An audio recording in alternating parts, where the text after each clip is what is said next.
Morning વિદ્યાર્થી મિત્રો, છેલ્લા લેક્ચરમાં આપણે ઉદાહરણ 18માં તમને બે બિંદુઓ આપેલા હતા, બિંદુ A 1 3 અને B 0 0. તો એમાં આપણે રેખાનું એ બે બિંદુમાંથી પસાર થતી રેખાનું સમીકરણ મેળવવાનું હતું નિશ્ચયકની મદદથી. હવે શું આપેલું છે એ આપણે જોઈ લીધું હતું. એના પછી એ જ ઉદાહરણમાં બીજો ટોપિક આપેલો છે તમને કે A અને B બિંદુ આપેલું છે અને D કીધું છે કે K0. અને બીજું શું આપેલું છે, ત્રિકોણ ABD ને ક્ષેત્રફળ શું આપેલું છે, 3 ચોરસ એકમ આપેલું છે. તો હવે આપણે k ની કિંમત મેળવવાની છે. બરાબર, આપણે આગળ જોઈ ગયા હતા કે ત્રિકોણ તમને 3 બિંદુઓ આપેલા હોય તો એ 3 બિંદુઓથી બનતા ત્રિકોણનું ક્ષેત્રફળ માટે નિશ્ચયક નું સૂત્ર શું હતું તો કે 1/2 x1 y1 1 x2 y2 1 x3 y3 1. આ શું છે તો કે 3 જો બિંદુ તમને આપેલા હોય તો એ 3 બિંદુઓને જોડતા ત્રિકોણનું ક્ષેત્રફળ કોના આધારે તો કે નિશ્ચયકના આધારે. હવે આ મૂલ્ય આપણે કેવું લેવાનું છે, ધન લેવાનું છે. કેમ તો કે ત્રિકોણનું ક્ષેત્રફળ ક્યારેય ઋણ હશે નહીં.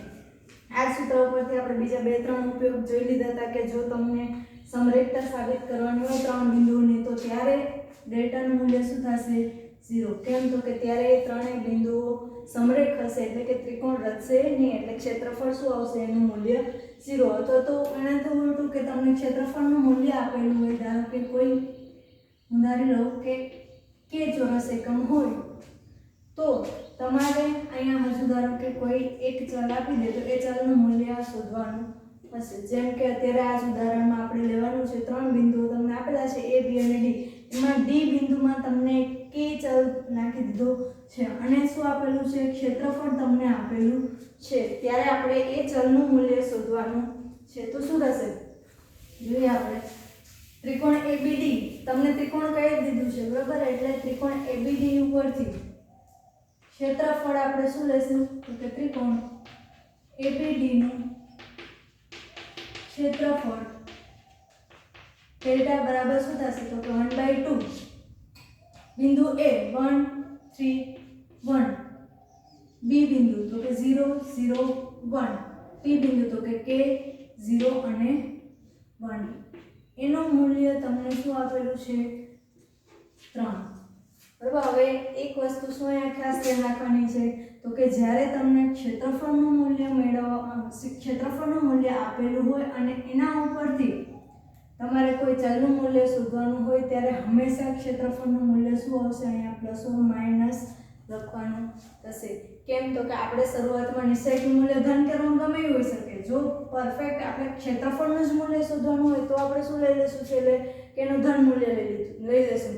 પણ અહીંયા ક્ષેત્રફળનું મૂલ્ય આપેલું છે અને આપણે k શોધવાનું છે તો આ નિશ્ચયકનું મૂલ્ય પ્લસ ઓર માઇનસ ગમે તે હોઈ શકે. કેમ તો કે આપણે ક્ષેત્રફળના મૂલ્ય માટે નિરપેક્ષ મૂલ્ય લેતા હતા એટલે આનાથી ઉલટું જો જવાનું હોય તો આપણે શું લેશું, ક્ષેત્રફળનું મૂલ્ય પ્લસ ઓર માઇનસ લેશું. ક્ષેત્રફળનું મૂલ્ય પ્લસ ઓર માઇનસ એટલે કે આ સૂત્રમાં આપણે પ્લસ ઓર માઇનસ કિંમત લેશું. હવે વિસ્તરણ કરીએ તો શું થશે, બીજા સ્તંભમાં 2 0 છે એટલે કે દ્વિતીય સ્તંભથી વિસ્તરણ કરતા C2 થી વિસ્તરણ કરતા નિશાની આપણને ખબર છે શું છે, માઇનસ પ્લસ માઇનસ 1/2 તો છે જ,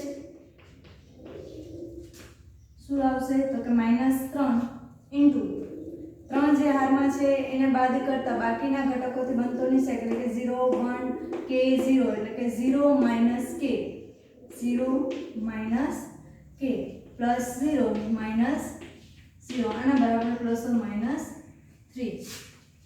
સાદુરૂપ આપી દે તો શું થશે, -3 અંદર ગુણાશે 1/2 ઇન્ટુ -3 ઇન્ટુ -k એટલે કે 3k = પ્લસ ઓર માઇનસ 3. 3 અને 3 શું થઈ જશે, કેન્સલ. 2 આ બાજુ છેદમાં છે, આ બાજુ જશે એટલે ક્યાં આવશે, ગુણાકારમાં, એટલે કે k = પ્લસ ઓર માઇનસ 2. તો તમને અહીંયા k નું મૂલ્ય શું મળ્યું, પ્લસ ઓર માઇનસ 2. ટૂંકમાં k નું મૂલ્ય તમે +2 મૂકશો તો પણ તમને ક્ષેત્રફળ 3 જ મળવાનું છે અને k નું મૂલ્ય -2 મૂકશો તો પણ તમને ક્ષેત્રફળ શું મળવાનું છે, 3 જ મળવાનું છે. આપણે ક્ષેત્રફળનું મૂલ્ય માટે નિરપેક્ષ મૂલ્ય રાખીએ છીએ.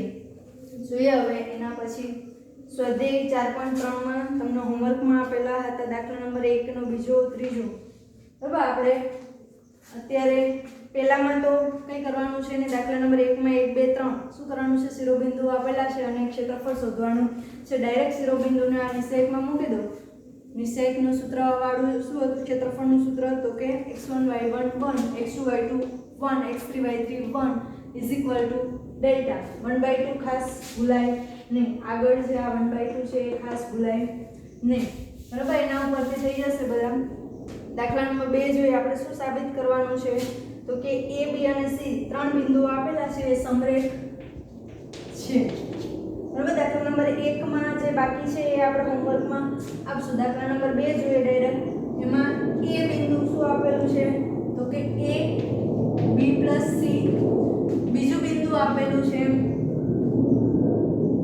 b c a અને ત્રીજું બિંદુ આપેલું છે c a b સમરેખ સાબિત કરવાના છે તો સમરેખ સાબિત કરવા માટે આપણે શું કરવાનું થશે સમરેખ એટલે કે શું તે એક જ રેખામાં આવશે તે ત્રિકોણ બનાવશે નહીં બરાબર એક જ રેખામાં હોય તો ત્રણ બિંદુઓ ક્યારે ત્રિકોણ બનાવશે નહીં ત્રિકોણ નહીં બનાવવાનો અર્થ શું થયો એના ક્ષેત્રફળનું મૂલ્ય શું આવશે 0 કેમ તો કે આપણી પાસે નિશ્ચયકનો ઉપયોગ કરીને ક્ષેત્રફળનું સૂત્ર એક જ આપેલું છે એટલે એનો ઉપયોગ કરીને જ આ ત્રણેય બિંદુઓ સમરેખ છે કે નહીં એ આપણે ચકાસવાના છે તો જોઈએ હવે શું થશે તો કે ત્રિકોણ a b c માટે બરાબર આપણે હજુ ડાયરેક્ટ 0 નહીં લખીએ 0 સાબિત કરીશું એટલે ત્રિકોણ a b જો હું ત્રિકોણ ધારું તો ત્રિકોણ abc માટે એનું ક્ષેત્રફળનું મૂલ્ય શું હશે તો કે 1/2 ઇન્ટુ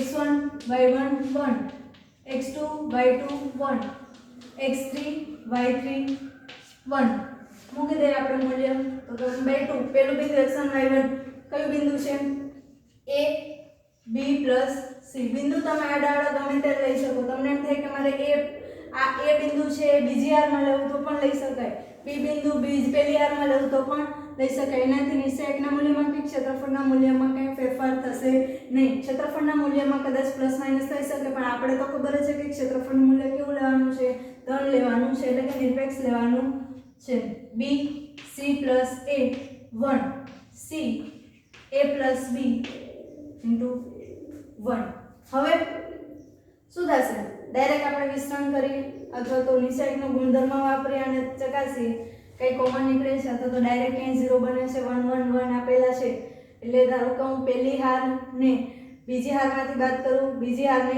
અને પહેલી હારને ત્રીજી હારમાંથી બાદ કરું તો આ બંને જગ્યાએ શું બનશે 0 એના કરતાં ધારો કે હું પ્રથમ સ્તંભને બીજા સ્તંભમાં ઉમેરી દઉં તો શું થશે a b c અહીંયા શું થશે a b c અને અહીંયા પણ શું થશે a b c એટલે કે બીજા સ્તંભમાંથી પછી આપણે a b c ને સામાન્ય લઈ શકશું સામાન્ય લઈશું એટલે શું વધી જશે અહીંયા 1 1 અને 1 એટલે કે બીજો સ્તંભ અને ત્રીજો સ્તંભ બંને કેવા થઈ જશે સમાન તો શું કરશું અહીંયા આપણે તો કે c2 માં ફેરફાર કરીએ છીએ c2 માં શું કરીએ છીએ તો કે c2 c1 લેતા ડેલ્ટાનું મૂલ્ય શું મળશે તો કે 1/2 પ્રથમ સ્તંભ જે છે એનો એ જ રહેશે abc બીજો સ્તંભ તો કે a b c ક્રમમાં લખું છું a b c a b c 1 1 1 a b c ને હું સામાન્ય કાઢું તો શું થશે અહીંયા 1/2 ઇન્ટુ a b c અહીંયા શું હશે તો કે a b c 1 1 1 1 1 1 શું કર્યું તો કે આપણે આમાંથી કોનામાંથી તો કે c2 માંથી a b c ને સામાન્ય લેતા હવે જે પણ વસ્તુ જે પણ તમે પ્રક્રિયા કરો છો એ લખવાની ભૂલવાની નથી કાં તો સાઈડમાં લખો અથવા તો શરૂઆતમાં લખો હવે શું થશે અહીંયા તો કે બીજો સ્તંભ અને ત્રીજો સ્તંભ શું છે સમાન છે એટલે કે નિશ્ચયકનું મૂલ્ય ડેલ્ટા બરાબર શું મળશે અહીંયા 0 શું કામ તો કે c2 c3 છે માટે ગુણધર્મ નંબર 3 નિશ્ચયકનું કોઈ પણ બે હાર અથવા તો બે સ્તંભ સમાન હોય તો નિશ્ચયકનું મૂલ્ય શું મળશે 0. અહીંયા નિશ્ચયકનું મૂલ્ય 0 મળ્યું એટલે કે અહીંયા આપણે ક્ષેત્રફળનું મૂલ્ય 0 મળેલું છે. ક્ષેત્રફળનું મૂલ્ય 0 ક્યારે હશે તો કે ત્રણેય બિંદુઓ કેવા હશે? સમરેખ હશે. માટે A, B અને C કેવા બિંદુઓ છે? સમરેખ બિંદુઓ છે. બરાબર. આ એક જ સૂત્ર ઉપરથી ક્ષેત્રફળને એક જ સૂત્ર ઉપરથી આપણે સમરેખતા ચકાસી શકીએ, ક્ષેત્રફળ મેળવી શકીએ, અથવા તો ક્ષેત્રફળ આપેલું હોય અને કોઈ બિંદુમાં એક ચલ આપી દે તો એ ચલનું મૂલ્ય શોધી શકીએ. બરાબર. અથવા તો રેખાનું સમીકરણ પણ મેળવી શકીએ. એ પણ આપણે ઉદાહરણમાં જોઈ ગયા. જોઈએ હવે એના પછી દાખલા નંબર 3 માં આપણે શું કરવાનું છે તો કે એમાં પણ એકદમ સહેલું છે. આ સ્વાધ્યાય 4.3 આખું એકદમ ઈઝી છે. શું આપેલું છે? તમને ક્ષેત્રફળનું મૂલ્ય આપેલું છે અને બિંદુઓ પણ આપેલા છે, પરંતુ બિંદુમાં તમને એક ચલ આપી દીધો છે. તો એ ચલનું મૂલ્ય આપણે શોધવાનું છે. જોઈએ આપણે પ્રથમ દાખલો શું કરશું. એમાં દાખલા નંબર 3 માં તમને બિંદુઓ કઈ રીતે આપેલા છે?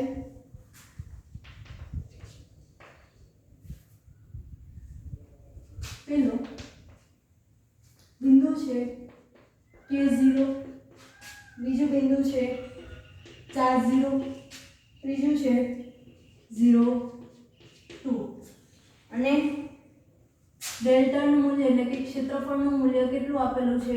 4 આપેલું છે. બરાબર. ક્ષેત્રફળનું મૂલ્ય આપેલું હોય અને આપણે ક્ષેત્રફળના સૂત્રનો ઉપયોગ કરવાનો થાય તો ક્ષેત્રફળનું મૂલ્ય માટે આપણે શું લેવું પડશે? પ્લસ ઓર માઈનસ લેવું પડશે. એક ખાસ વસ્તુ આપણે ધ્યાન રાખવાની છે. તો માટે ડેલ્ટા બરાબર શું લેશું તો અને બીજું વસ્તુ શું 1/2 ભૂલાય નહીં. આપણે આખું ચક્કર પૂરું કરશું એટલે ઘણા બધા વિદ્યાર્થીઓને ક્યાં ભૂલ પડશે? અહીંયા એક તો ડેલ્ટા પ્લસ ઓર માઈનસ લેશે નહીં, બીજું તો 1/2 ભૂલી જશે. એટલે આ વસ્તુ ખાસ ધ્યાન રાખવાની છે. K01 401 021 આના બરાબર શું આવશે? Plus or minus 4. હવે બીજા સ્તંભમાં 0 0 0 આપેલું છે એટલે આપણે એને લઈને મિશ્રણ કરીએ તો શું આવશે? Plus minus plus minus. હવે આપણે C2 થી વિસ્તરણ કરતા ડાયરેક્ટ જ વિસ્તરણ કરશો. આમાં 0 બનાવવાની જરૂર છે નહીં. બે ઓલરેડી 0 તમને આપેલા છે. તો શું આવશે અહીંયા?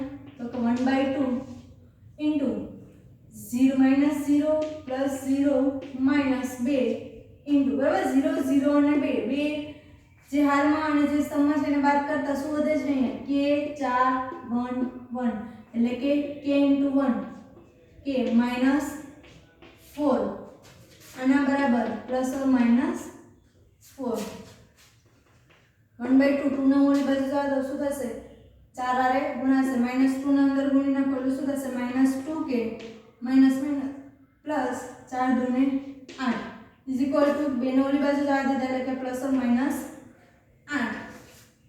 શું થશે? હવે બંને વાર આપણે એકવાર પ્લસ લઈ લઈએ, એકવાર માઈનસ લઈ લઈએ. ઇઝ ઇક્વલ ટુ ધારો કે હું પ્લસ 8 લઉં અથવા -2K plus 8 is equal to minus 8 લઈએ. 8 અને 8 શું થશે? કેન્સલ. બરાબર. તો K નું મૂલ્ય શું મળશે? અહીંયા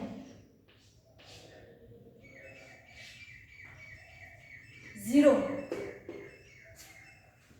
બીજું અહીંયા અથવા 8 આ બાજુ આવશે એટલે કે -8 એટલે કે -2K ઇઝ ઇક્વલ ટુ -16. માટે K is equal to minus minus cancel. K is equal to plus 8. ટૂંકમાં આપણને K ની વેલ્યુ કેવી મળે છે? 2 મળે છે. 0 પણ મળી શકે, ખાસ તેના જો અપૂર્ણાંક પણ મળી શકે. 0 અહીંયા K નું મૂલ્ય 0 મળ્યું એનો અર્થ એ નથી કે આપણો દાખલો ખોટો છે. કોઈ પણ સંખ્યા તમને મળી શકે. એટલે કે K નું મૂલ્ય 0 હોય કે K નું મૂલ્ય 8 હોય ત્યારે આપણને ક્ષેત્રફળ શું મળે છે? નિરપેક્ષ ક્ષેત્રફળનું મૂલ્ય 4 મળે છે. બરાબર. તો આ વસ્તુ ખાસ ધ્યાન રાખવાની છે. શું તો કે જ્યારે ક્ષેત્રફળનું મૂલ્ય આપેલું હોય અને આપણે કોઈ બિંદુ શોધવાનું હોય ત્યારે હંમેશા આપણે પ્લસ ઓર માઈનસ લેશું અને 1/2 ખાસ ભૂલાય નહીં. એના પછી જોઈએ આપણે દાખલા નંબર 3 માં બીજો છે એ હોમવર્કમાં તમને આપેલું જ હતો. દાખલા નંબર 4 માં એ પણ આપણે જોઈએ જ લઈએ હારે હારે. બરાબર, દાખલા નંબર 4 એનો પેલો કદાચ કોઈને ભૂલ પડતી હોય તો શું કહે છે, તમને નિશ્ચયકનો ઉપયોગ કરી અને આપણે બે બિંદુઓ આપેલા છે એને જોડતી રેખાનું સમીકરણ મેળવવાનું છે. તમને એક પેલો હતો તો બીજો કંઈક હોમવર્કમાં આપેલો હતો. ચલો કંઈ વાંધો નહીં, આપણે પેલો કરી લઈએ. 1 2 અને 3 6. બરાબર, બે બિંદુઓને જોડતી રેખાનું સમીકરણ મેળવવાનું છે. તો શું કરશો? ક્ષેત્રફળનું સૂત્ર. તો એના માટે આપણે શું જોઈએ? ત્રણ બિંદુઓ જોઈએ, પણ આપણે શું આપેલા છે? બે જ બિંદુઓ આપેલા છે. તો ત્રીજું બિંદુ આપણે ધારી લઈએ કે ધારો કે xy a, આને નામ આપી દઈએ a અને b. રેખા AB પર આવેલું છે માટે ડેલ્ટા સૂત્ર શું હશે? x1 y1 1, x2 y2 1, x3 y3 1 is equal to 0. હવે શું થશે? અહીંયા 1/2 x1 y1 એટલે કે 1 2 1 3 6 1 અને xy1 is equal to 0. xy પેલું બિંદુ પણ લખી શકો અથવા તો બીજું બિંદુ પણ લખી શકો. આનું મૂલ્ય શું થશે? 0. વિસ્તરણ કરી દે 1/2 ઓલી બાજુ હશે એટલે 0. પ્રથમ હારને લઈને વિસ્તરણ કરી r1 થી વિસ્તરણ કરતા શું થશે? અહીંયા 1 ઇન્ટુ નિશાની પ્લસ માઇનસ પ્લસ. ડાયરેક્ટ નાની નાની સંખ્યાઓ છે એટલે ડાયરેક્ટ વિસ્તરણ કરીએ છીએ. 0 બનાવો હોય તો પણ ચાલે કે 0 બનાવો અને પછી વિસ્તરણ કરો તો પણ ચાલે. 1 હવે વિસ્તરણ કરીએ પ્લસ 1 અહીંયા ડાયરેક્ટ ક્રોસ ગુણાકાર કરીએ એટલે કે 6 minus y minus 2 into 3 minus x plus 1 into 3y minus 6x is equal to 0. કૌંસ છોડી નાખીએ બધા એટલે કે 6 માઇનસ y માઇનસ 2 અંદર ગુણી નાખીએ એટલે કે minus 3 દુને 6 minus minus plus 2x plus 1 ની અંદર ગુણી નાખીએ એટલે કે plus 3y minus 6x is equal to 0. x વાળા પદ પહેલા લઈએ તો 2x પ્લસ અને માઇનસ 6x એટલે શું આવશે? Minus 4x. y વાળા પદ માઇનસ y પ્લસ 3y એટલે કે પ્લસ 2y. 6 અને 6 કેન્સલ. બીજા કોઈ અચળ પદ છે નહીં. આમાંથી હું -2 કોમન કાઢું એટલે શું થશે? 2x y is equal to 0.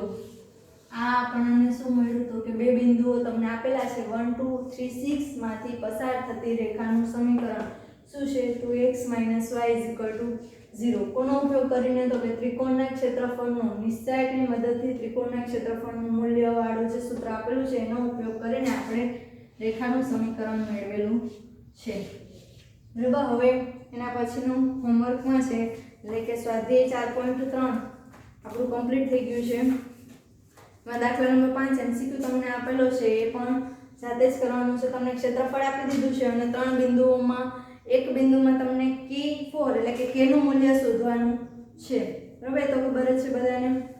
હવે જોઈએ આપણે એના પછીનો ટોપિક એટલે તમારે તમારી સેટ બુકમાં સ્વાધ્યાય 4.3 સુધી કમ્પ્લીટ કરવાનું છે. જે પણ દાખલા નથી થયા અત્યારે એ હોમવર્કમાં કરવાના છે. એના પછીનો ટોપિક છે હવે નિશ્ચયકનો માં ઉપનિશ્ચયક અને સહવયવ. હવે ઉપનિશ્ચયક કોને કહેશું અને સહવયવ કોને કહેશું? ઉપનિશ્ચયક એટલે શું? આપણે નિશ્ચયકનું મિશ્રણ અત્યાર સુધી કરતા હતા એમાં ઉપનિશ્ચયક અને સહવયવ નો ઉપયોગ થતો જ હતો પણ આપણે એને નામ આપેલું હતું નહીં. હવે એ વિસ્તરણ ઉપરથી આપણે અત્યારે ઉપનિશ્ચયક અને સહવયવનું આપણને ખબર પડી જશે કે ઉપનિશ્ચયક કોને કહેશું અને સહવયવ કોને કહેશું. ધારો કે હું કોઈ નિશ્ચયક લઈ લઉં A1 B1 C1 A2 A3 B3 અને C3 આ કોઈ ત્રિહાર નિશ્ચાયક છે। તો ઉપનિષેક અને સહવયવ શું? ઉપનિષેક એ નિશ્ચાયકનો ઉપનિષેક એવું નહીં, નિશ્ચાયકમાં જે ઘટક આવેલા છે, ધારો કે ઘટકનું B1 લઈ લો તો એ B1 નો ઉપનિષેક અને સહવયવ આવશે, બરાબર। આખા નિશ્ચાયકનો સહવયવ અને ઉપનિષેક એવું નથી, નિશ્ચાયકમાં જે ઘટકો આવેલા છે એ ઘટકોને આપણે ઉપનિષેક અને સહવયવ શોધવાના છે। તો ધારો કે B1 નું સ્થાન આપણે શું કહેતા હતા? સ્મોલ, કોઈ પણ નિશ્ચાયકમાં જે ઘટકો આવેલા છે એને આપણે કોના વડે દર્શાવતા હતા? ai, જે સ્મોલ ai છે એ i છે શું છે? તો કે હાર, કઈ હારમાં આવેલું છે? જે છે શું છે? તો કે કયા સ્તંભમાં એ ઘટક આવેલો છે। તો હું B1 લઉં તો B1 શું થશે? કઈ હારમાં છે? પહેલી હાર અને બીજો સ્તંભ, એટલે કે એના માટે મારે સિમ્બોલ વાપરવો એટલે શું થશે? A1 2, બરાબર। આ શું થશે? ઘટકનો સિમ્બોલ છે। હવે એનો ઉપનિશ્ચાયક, ઉપનિશ્ચાયક કોને કહેશું? ઉપનિશ્ચાયકને પહેલા તો કઈ રીતે દર્શાવશું?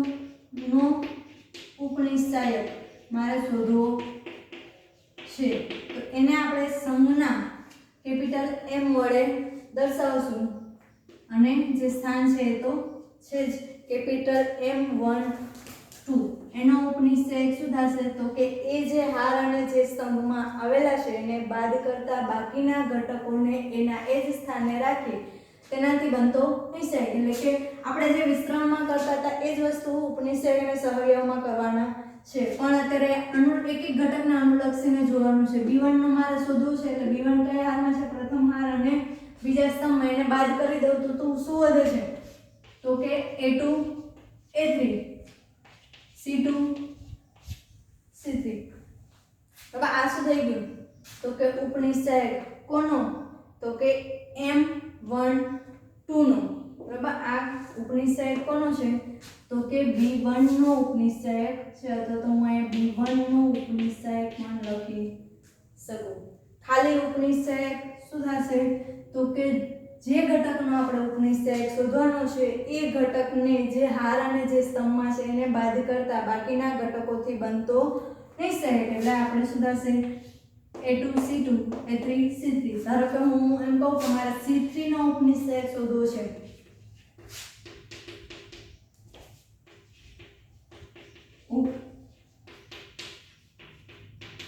C3 કયા સ્થાનમાં છે? ત્રીજી હાર, ત્રીજો સ્તંભ, એટલે આપણે એને સિમ્બોલમાં ઉપનિશ્ચાયકને શું કહીશું? M3 3, બરાબર। કાં તો શબ્દમાં લખી શકો છો તો ડાયરેક્ટ M33 લખો તો પણ ચાલે, પણ આપણે કેવું લખવાનું છે? કેપિટલ M33 લખવાનું છે। C3 કયા હારમાં છે? ત્રીજી હાર, ત્રીજો સ્તંભ, એને બાદ કરતા બાકીના ઘટકોથી બનતો નિશ્ચાયક, બાકીના ઘટકોથી બનતો નિશ્ચાયક એટલે કે A1 A2 B1 B2, બરાબર। આને આપણે શું કહીશું? એનો ઉપનિશ્ચાયક, બરાબર। મૂલ્ય શોધવાનું છે તો આપણે હવે આનું ડાયરેક્ટ વિસ્તરણ કરી નાખવાનું, એટલે કે A2 C3 minus A3 C2 A1 B2 minus B1 B2, બધા એનો ઉપનિશ્ચાયકનું મૂલ્ય થશે। હવે સહવયવ,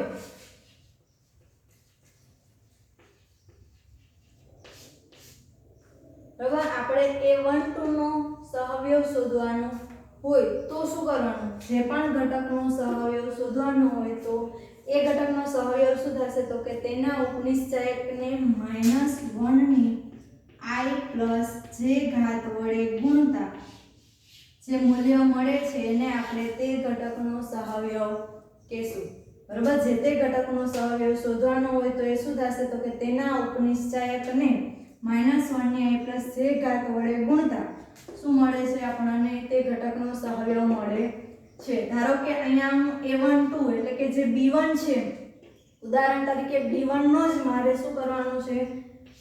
ઉપનિશ્ચાયકની તો મળી ગયો, આપણને સહવયવ શોધવો છે। સહવયવને આપણે કોના વડે દર્શાવશું? સહવયવને આપણે કેપિટલ A વડે દર્શાવશું, એટલે કે ધારો કે અહીંયા જ મારે A1 2 એટલે કે કયો ઘટક છે? B1 નો મારે સહવયવ લેવાનો છે, તો A1 2 એમાં શું થશે? -1 ની i પ્લસ j ઘાત એટલે કે 1 પ્લસ 2 ઘાત ઇન્ટુ એનો ઉપનિશ્ચાયક, બરાબર. એટલે શું થશે અહીંયા -1 ની 3 ઘાત m12 આપણને શું મળ્યું તો કે a2c2 a3c3.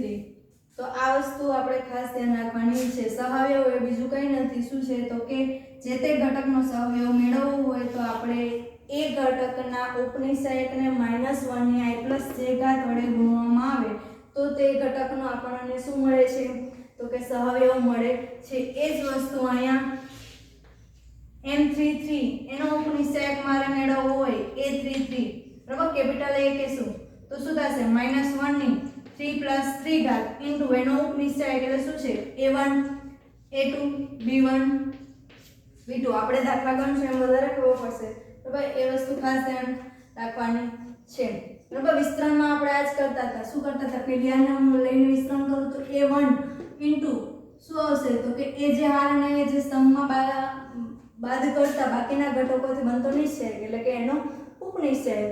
આપણે જે નિશાની પણ આપેલી હતી પ્લસ માઇનસ પ્લસ એ પણ ખરેખર શું છે સહઅવયવને લીધે. આના ઉપરથી આપણે એક હજુ તારણ કાઢશું. એ તારણ ઉપરથી જ આપણે શરૂઆતમાં વિસ્તરણ કરતા હતા, બરાબર. તો ઉપનિશ્ચયક અને સહઅવયવ ખાસ ધ્યાનમાં રાખવાનું છે. એમસીક્યુ ખાસ પૂછી શકે આમાંથી. ઉદાહરણ જોઈએ આપણે. એકદમ સહેલું છે ઉપનિશ્ચયક અને સહઅવયવ, બરાબર. જે તે નિશ્ચયકનો નહીં પણ આપણે જે તે નિશ્ચયક આપેલા હોય એના ઘટકોનો ઉપનિશ્ચયક અને સહઅવયવ મેળવવાનો છે. જોઈએ એના પછી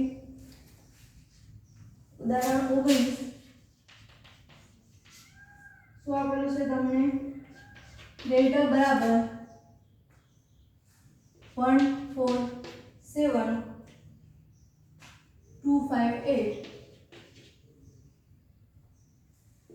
3 6 9.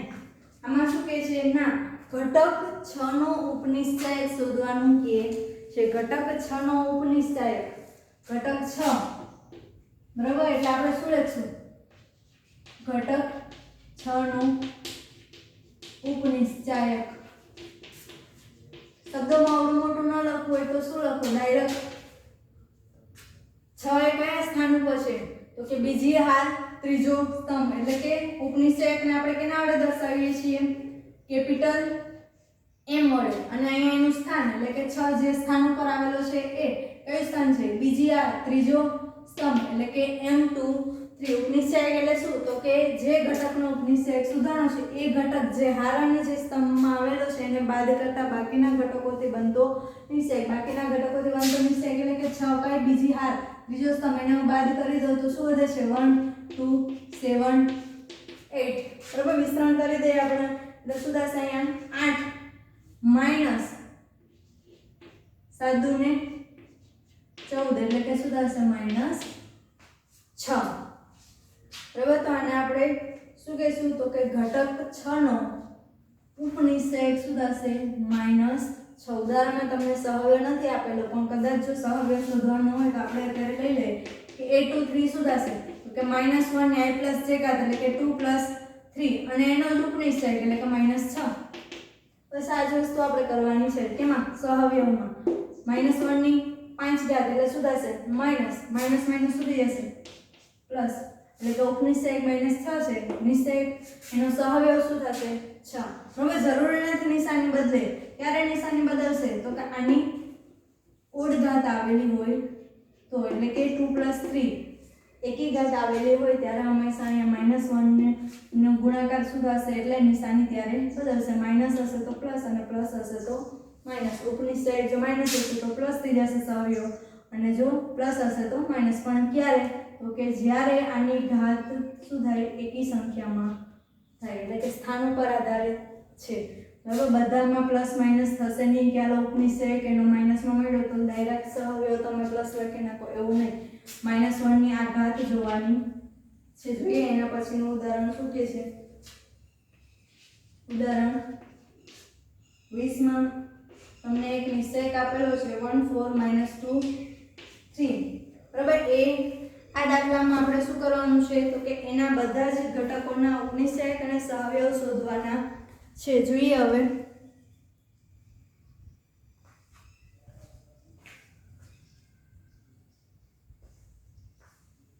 1 અને 4 -2 અને 3 બધા જ ઘટકોને આપણે ઉપનિષેક અને સહવયવ શોધવાના છે. તો પેલો ઘટક એટલે કે 1 એટલે શું થશે? હું એને ડાયરેક્ટ m વડે દર્શાવી લઉં તો કે m1 1. જરૂર નથી કે 2/2 છે એટલે એનો ઉપનિષેક તમને આખો નિશ્ચયક જ મળશે, બરાબર. હું 1 ને જે હાર અને જે સ્તંભમાં છે એને બાદ કરતા બાકીના ઘટકોથી બનતો નિશ્ચયક, આને પણ આપણે નિશ્ચયક જ કહેશું, પણ કેવો છે? એક હારવાળો નિશ્ચયક = 3. એનું મૂલ્ય શું આવશે? 3, બરાબર. એટલે આમાં કન્ફ્યુઝન કરતા નહીં. બની શકે કે એકી સંખ્યાનો પણ એક સંખ્યાવાળો નિશ્ચયક પણ તમને આપી શકે, એટલે કે એક હાર અને એક સ્તંભ વાળો નિશ્ચયક પણ આવી શકે. 1/1 વાળો કક્ષાનો નિશ્ચયક પણ આવી શકે. બીજું લઈએ m12 એટલે કે -2 નો ઉપનિશ્ચયક શું થશે? જે -2 જે હાર અને જે સ્તંભમાં છે એને બાદ કરતા શું વધે છે? 4, બરાબર. એના પછી m21 એટલે કે બીજી હાર પેલો સ્તંભ કયો ઘટક? 4. એનો ઉપનિશ્ચયક શું થશે? -2, બરાબર. માનાંક નથી, નિશ્ચયક છે, ખાસ ધ્યાન રાખજો. m22 એટલે કે 3 નો ઉપનિશ્ચયક શું થશે? 1, એટલે કે એનું મૂલ્ય શું આવશે? 1. આપણે શું શોધવાનું છે? એનો ઉપનિશ્ચયક અને સહવયવ પણ શોધવાના છે. સહવયવ પણ શોધી લઈએ. ચાલો, m11 એનો સહવયવ. હવે શું થશે? સહવયવ માટે a11 કેપિટલ A કહેશું એટલે શું થશે? અહીંયા -1 ની કેટલી ઘાત? 1 + 1. ડાયરેક્ટ આ મૂલ્ય લખી નાખવાનું એટલે કે એનો ઉપનિશ્ચયકનું મૂલ્ય, બરાબર. સહવયવની વ્યાખ્યા શું છે? તો કે જે ઘટકનો સહવયવ શોધવાનો છે એ ઘટકના ઉપનિશ્ચયકને -1 ની i + j ઘાત વડે ગુણતા મળતા મૂલ્યને તે ઘટકનું શું કહે છે? સહવયવ કહે છે. હવે એના પછી શું થશે? 1 + 1 એટલે કે -1 ની 2 ઘાત એટલે કે 73. અહીંયા a12 એટલે કે શું થશે? -1 ની 1 + 3 ઘાત * 4 = -1 + 2 ઘાત આવશે ને, -4. પછી a21 એટલે શું થશે? તો કે -1 ની 2 + 1 ઘાત * -2 એટલે કે શું થશે? આ -1 અને -2 એટલે કે 2. a22 એટલે કે -1 ની 2 + 2 ઘાત એનો ઉપનિશ્ચયક એટલે શું છે? 1, એટલે કે 1.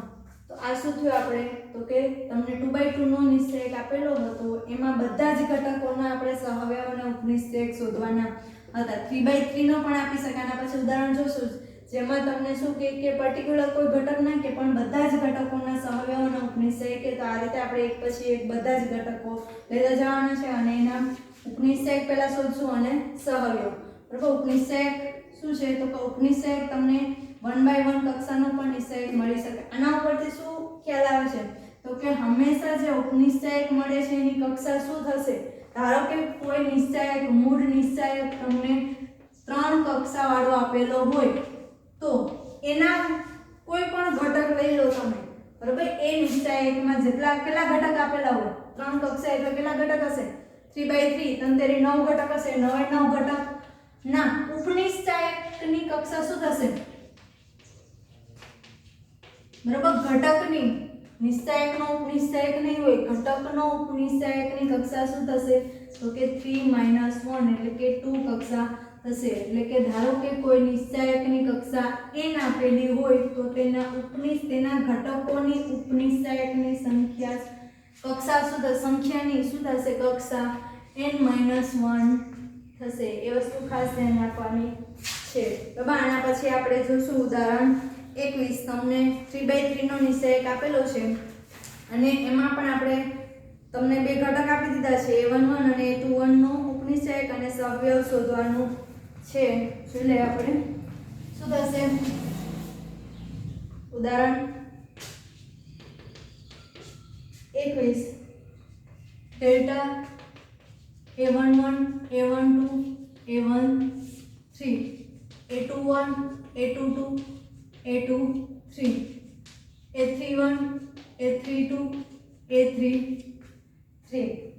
હવે A11 અને A21 નો ઉપનિશ્ચાયક અને સહઅવયવ શોધવાનો છે. ઉપનિશ્ચાયક અને સહઅવયવ, પહેલા ઉપનિશ્ચાયક હું શોધું એટલે આપણે એને શું કહેશું? કેપિટલ M11, કેપિટલ M11 એટલે કે A11 નો ઉપનિશ્ચાયક જે હારને જે સ્તંભમાં આવેલો છે એને બાદ કરતા બાકીના ઘટકોથી બનતો નિશ્ચાયક એટલે કે A22 A32 A23 A33.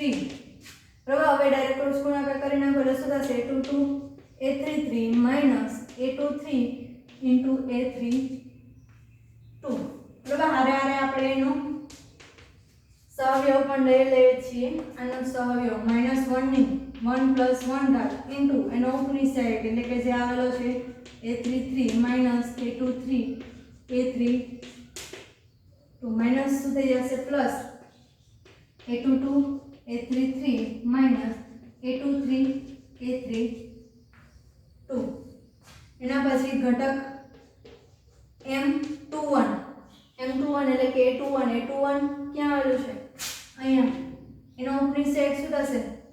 તો કે જે હાર અને જે સ્તંભમાં છે એને બાદ કરતા શું છે? A12 A32 A13 A33 વિસ્તરણ કરી દઈએ એટલે શું થશે? A12 A33 minus A13 A32. સહઅવયવ પણ મેળવી લઈએ. સહઅવયવને આપણે કેપિટલ A વડે દર્શાવશું. -1 ની 2 + 1, બરાબર, -1 ની ઘાતનો જ ફેરફાર થશે, બાકી તો એનો ઉપનિશ્ચાયક આરે જ ગુણાકાર કરવાનો છે. A12 A33 minus A13 A32 2 + 1 એટલે કે -1 ની 3 ઘાત એટલે શું થશે? માઈનસ એટલે માઈનસ અંદર ગુણાશે. Minus A12 A33 plus A13 A32. બરાબર, તો આ સુધી આપણે રાખીએ છીએ. ઉદાહરણ 21 જોઈ લીધું. એના પછી ઉદાહરણ 22 જોઈશું. એટલે ઉપનિશ્ચાયક અને સહઅવયવમાં ખાસ વસ્તુ ધ્યાન રાખવાની છે. Thank you.